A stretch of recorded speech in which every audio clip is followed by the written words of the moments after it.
दोस्तों, क्या आप जानते हैं कि भीष्म पितामह ब्रह्मचारी थे। उसने कभी शादी नहीं की थी, फिर भी उसका एक पुत्र भी था। और क्या आपको पता है कि भीष्म पितामह गंगा पुत्र क्यों कहलाए? आखिर क्यों भीष्म पितामह को विधर्मी कौरवों के पक्ष में लड़ना पड़ा? दोस्तों, महाभारत की कथा भीष्म पितामह के बिना अधूरी है। महाभारत के योद्धाओं का वर्णन आता है तो भीष्म पितामह का नाम सबसे पहले लिया जाता है। आइए जानते हैं भीष्म पितामह के बारे में ऐसी 12 खास बातें जिन्हें बहुत कम लोग ही जानते हैं। जय श्री कृष्ण दोस्तों, स्वागत है आपका हमारे इस पेज पर। यदि आपने हमारा पेज अभी तक फॉलो नहीं किया तो फॉलो जरूर करें।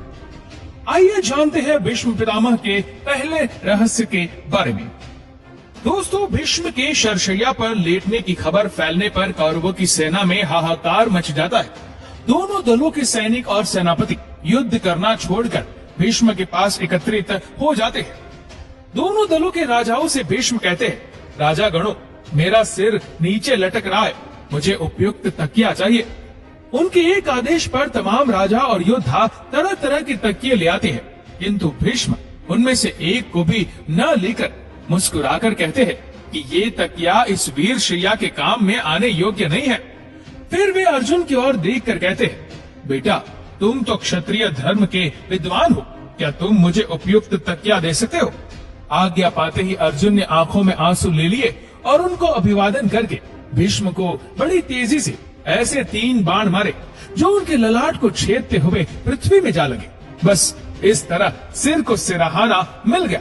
इन बाणों का आधार मिल जाने से सिर को लटकते रहने की पीड़ा जाती रही। इतना सब कुछ होने के बावजूद भीष्म क्यों नहीं त्यागते हैं प्राण?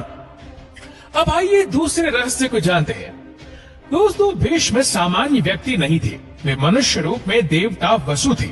उन्होंने ब्रह्मचर्य का कड़ा पालन करके योग विद्या द्वारा अपने शरीर को पुष्ट कर लिया था। दूसरा, उनको इच्छा मृत्यु का वरदान भी प्राप्त था। इस युद्ध के समय अर्जुन 55 वर्ष, कृष्ण 83 वर्ष और भीष्म 150 वर्ष के थे। उस काल में 200 वर्ष की उम्र होना सामान्य बात थी। बौद्धों के काल तक भी भारतीयों की सामान्य उम्र 150 वर्ष हुआ करती थी। इसमें शुद्ध वायु, वातावरण और योग ध्यान का बड़ा योगदान था। भीष्म जब युवा थे तब कृष्ण और अर्जुन हुए भी नहीं थे। माना जाता है कि भीष्म ही युद्ध में सबसे अधिक उम्र के थे। उन्हें राजनीति का ज्यादा अनुभव होने के कारण वेदव्यास ने संपूर्ण महाभारत में भीष्म को राजनीति का केंद्र बनाकर राजनीति के बारे में उन्होंने जो भी कहा उसका प्राथमिकता से उल्लेख किया। नंबर 3, जानते हैं उनके तीसरे रहस्य को। भीष्म को ठीक करने के लिए शल्य चिकित्सक लाए जाते हैं, लेकिन वे उनको लौटा देते थे और कहते थे कि अब तो मेरा अंतिम समय आ गया है, ये सब व्यर्थ है, शरशैया ही मेरी चिता है, अब मैं तो बस सूर्य के उत्तरायण होने का इंतजार कर रहा हूँ। पितामह की ये बातें सुनकर राजा गण और उनके सभी बंधु बांधव उनको प्रणाम और प्रदक्षिणा करके अपनी अपनी छावनियों में लौट जाते हैं।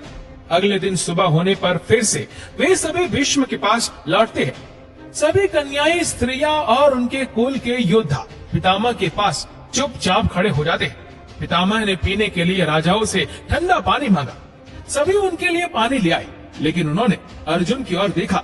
अर्जुन समझ गया और उसने अपने गांडीव पर तीर चढ़ाया और पर्जन्यास्त्र का प्रयोग करके वे धरती में छोड़ देते हैं।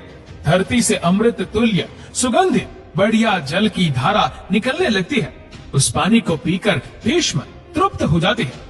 फिर भीष्म दुर्योधन को समझाते हैं कि युद्ध छोड़कर वंश की रक्षा करो। उन्होंने अर्जुन की बहुत प्रशंसा की और दुर्योधन को बार बार समझाया कि हमारी ये गति देखकर संभल जाओ, लेकिन दुर्योधन उनकी एक भी नहीं माना और फिर से युद्ध शुरू हो जाता है। अगले दिन फिर से सभी उनके पास इकट्ठे होते हैं। वे नए सेनापति कर्ण को समझाते हैं। वे दोनों पक्षों में अपने अंतिम वक्त में भी संधि कराने की चेष्टा करते हैं। मित्रों, भीष्म के शरशैया पर लेट जाने के बाद युद्ध 8 दिन तक चला। नंबर 4, अब आइए जानते हैं चौथे रहस्य को। महाभारत के युद्ध में भीष्म पितामह कौरवों की तरफ से सेनापति थे। कुरुक्षेत्र का युद्ध आरंभ होने पर प्रधान सेनापति की हैसियत से भीष्म ने 10 दिन तक घोर युद्ध किया था। 9वें दिन भयंकर युद्ध हुआ, जिसके चलते भीष्म ने बहादुरी दिखाते हुए अर्जुन को घायल कर उनके रथ को जर्जर कर दिया। युद्ध में आखिरकार भीष्म के भीषण संहार को रोकने के लिए कृष्ण को अपनी प्रतिज्ञा तोड़नी पड़ती है। उनके जर्जर रथ को देखकर श्री कृष्ण रथ का पहिया लेकर भीष्म पर झपटते हैं, लेकिन वे शांत हो जाते हैं। परंतु इस दिन भीष्म पांडवों की सेना का अधिकांश भाग समाप्त कर देते हैं। 10वें दिन भीष्म द्वारा बड़े पैमाने पर पांडवों की सेना को मार देने से घबराए हुए पांडव पक्ष में भय फैल जाता है। तब श्री कृष्ण के कहने पर पांडव भीष्म के सामने हाथ जोड़कर उनसे उनकी मृत्यु का उपाय पूछते हैं। भीष्म कुछ देर सोचने पर उपाय बता देते हैं। नंबर 5, अब आइए जानते हैं 5वें रहस्य को। दोस्तों, सत्यवती के शांतनु से उत्पन्न दोनों पुत्र चित्रांगद और विचित्र वीर्य की मृत्यु हो जाने के बाद सत्यवती भीष्म से बार बार अनुरोध करती है कि पिता के वंश को चलाने के लिए अब तुम्हें विवाह करके पुत्र उत्पन्न करना चाहिए। लेकिन भीष्म अपनी प्रतिज्ञा तोड़ने को तैयार नहीं हुए। ऐसे में सत्यवती विचित्र वीर्य की विधवा अंबालिका और अंबिका को नियोग प्रथा द्वारा संतान उत्पन्न करने का सोचती है। भीष्म की अनुमति लेकर सत्यवती अपने पुत्र वेद व्यास द्वारा अंबिका और अंबालिका के गर्भ से यथाक्रम धृतराष्ट्र और पांडु नाम के पुत्रों को उत्पन्न करवाती है। शांतनु से विवाह करने के पूर्व सत्यवती ने अपनी कुंवारी अवस्था में ऋषि पराशर के साथ सहवास कर लिया था, जिससे उनको वेद व्यास नामक एक पुत्र का जन्म हुआ था। वे अपने इसी पुत्र से अंबिका और अंबालिका के साथ संयोग करने को कहती है। इस तरह ये कुल ऋषि कुल कहलाता है। नंबर 6, आइए 6वें रहस्य पर प्रकाश डालते हैं। देवव्रत जब निषाद कन्या सत्यवती को लाकर अपने पिता शांतनु को सौंपते हैं तो शांतनु की खुशी का ठिकाना नहीं रहा। शांतनु प्रसन्न होकर देवव्रत से कहते हैं, हे पुत्र, तूने पितृभक्ति के वशीभूत होकर ऐसी कठिन प्रतिज्ञा की है जो न आज तक किसी ने की है और न भविष्य में कोई करेगा। तेरी इस पितृभक्ति से प्रसन्न होकर मैं तुझे वरदान देता हूँ कि तेरी मृत्यु तेरी इच्छा से ही होगी। तेरी इस प्रकार की प्रतिज्ञा करने के कारण तू भीष्म कहलाएगा और तेरी प्रतिज्ञा भीष्म प्रतिज्ञा के नाम से सदैव प्रख्यात रहेगी। नंबर 7, अब जानते हैं 7वें रहस्य को। दोस्तों, विचित्र वीर्य के युवा होने पर उनके विवाह के लिए भीष्म ने काशी राज की 3 कन्याओं का बलपूर्वक हरण किया था, जिसमें से एक को शाल्वराज पर अनुरक्त होने के कारण छोड़ दिया था। लेकिन शाल्वराज के पास जाने के बाद अंबा को शाल्वराज ने स्वीकार करने से मना कर दिया। अंबा के लिए ये दुखदायी स्थिति हो गई थी। अंबा ने अपनी इस दुर्दशा का कारण भीष्म को समझकर उनकी शिकायत परशुराम जी से की। परशुराम जी ने अन्याय के खिलाफ लड़ने की ठानी। परशुराम जी ने भीष्म से कहा कि तुमने अंबा का बलपूर्वक अपहरण किया है, अतः अब तुम्हें इससे विवाह करना होगा, अन्यथा मुझसे युद्ध के लिए तैयार हो जाओ। भीष्म और परशुराम जी का 21 दिनों तक भयंकर युद्ध हुआ। अंत में ऋषियों ने परशुराम को सारी व्यथा कथा सुनाई और भीष्म की स्थिति से भी उनको अवगत कराया। तब कहीं परशुराम जी ने ही युद्ध विराम किया। इस तरह भीष्म द्वारा लिए गए ब्रह्मचर्य के प्रण पर वे अटल रहे। नंबर 8, आइए विचार करते हैं 8वें रहस्य पर। एक दिन देवव्रत के पिता शांतनु यमुना के तट पर घूम रहे थे कि उन्हें नदी में नाव चलाते हुए एक सुंदर कन्या नजर आई। शांतनु उस कन्या पर मुग्ध हो गए। महाराज ने उसके पास जाकर उससे पूछा, हे देवी, तुम कौन हो? उसने कहा, महाराज, मेरा नाम सत्यवती है और मैं निषाद कन्या हूँ। महाराज उसके रूप यौवन पर रीझ कर उसके पिता के पास पहुँचे और सत्यवती के साथ अपने विवाह का प्रस्ताव किया। इस पर धीवर ने कहा, राजन, मुझे अपनी कन्या का विवाह आपके साथ करने में कोई आपत्ति नहीं है, किंतु मैं चाहता हूँ कि मेरी कन्या के गर्भ से उत्पन्न पुत्र को ही आप अपने राज्य का उत्तराधिकारी बनाए, तो ही ये विवाह संभव हो पाएगा। निषाद के इन वचनों को सुनकर महाराज शांतनु चुपचाप हस्तिनापुर लौट आए और मन ही मन इस दुख से घुटने लगे। सत्यवती के वियोग में महाराज व्याकुल रहने लगे और उनका शरीर भी दुर्बल होने लगा। महाराज की इस दशा को देखकर देवव्रत को चिंता हुई। जब उन्हें मंत्रियों द्वारा पिता की इस प्रकार की दशा होने का कारण पता चला तो वे निषाद के घर जा पहुँचे और उन्होंने निषाद से कहा, हे निषाद, आप सहर्ष अपनी पुत्री सत्यवती का विवाह मेरे पिता शांतनु के साथ कर दे। मैं आपको वचन देता हूँ कि आपकी पुत्री के गर्भ से जो बालक जन्म लेगा वही राज्य का उत्तराधिकारी होगा। कालांतर में मेरी कोई संतान आपकी पुत्री के संतान का अधिकार छीन न पाए। इस कारण से मैं प्रतिज्ञा करता हूँ कि मैं आजन्म अविवाहित रहूंगा। उनकी इस प्रतिज्ञा को सुनकर निषाद ने हाथ जोड़कर कहा, हे देवव्रत, आपकी ये प्रतिज्ञा अभूतपूर्व है।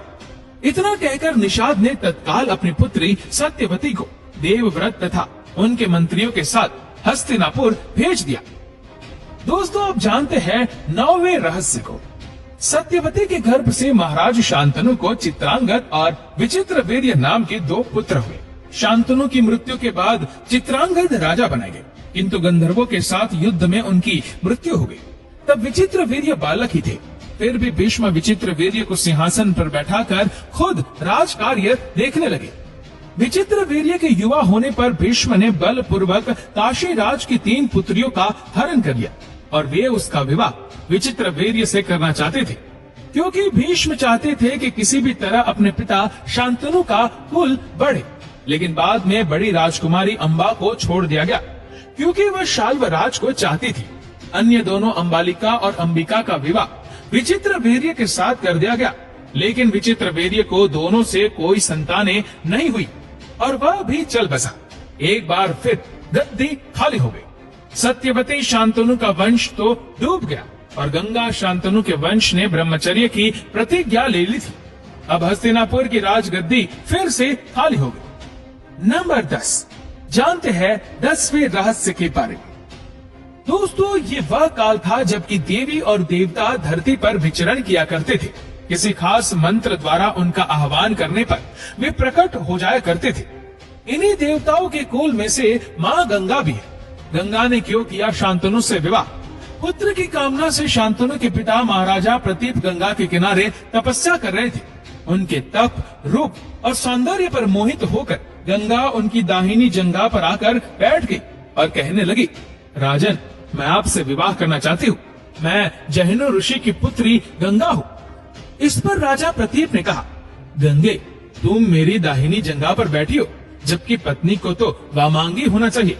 दाहिनी जंघा तो पुत्र का प्रतीक है, अतः मैं तुम्हें अपने पुत्र वधू के रूप में स्वीकार कर सकता हूँ। ये सुनकर गंगा वहाँ से चली गई। जब महाराज प्रतीप को पुत्र की प्राप्ति हुई तो उन्होंने उसका नाम शांतनु रखा और इसी शांतनु से गंगा का विवाह हुआ। गंगा से उन्हें 8 पुत्र मिले, जिसमें से 7 को गंगा नदी में बहा दिया गया और 8वें पुत्र को पाला पोसा। उनके 8वें पुत्र का नाम देवव्रत था। ये देवव्रत ही आगे चलकर भीष्म कहलाए। 11वां रहस्य। दोस्तों, एक बार द्यू नामक वसु ने वशिष्ठ ऋषि की कामधेनु का हरण कर लिया। इसे वशिष्ठ ऋषि ने द्यू से कहा कि ऐसा काम तो मनुष्य करते हैं, इसलिए तुम 8 वसु मनुष्य हो जाओ। ये सुनकर वसुओं ने घबराकर वशिष्ठ जी की प्रार्थना की तो उन्होंने कहा कि अन्य वसु तो वर्ष का अंत होने पर मेरे शाप से छुटकारा पा जाएंगे, लेकिन इस द्यू को अपनी करनी का फल भोगने के लिए 1 जन्म तक मनुष्य बनकर पीड़ा भोगनी होगी।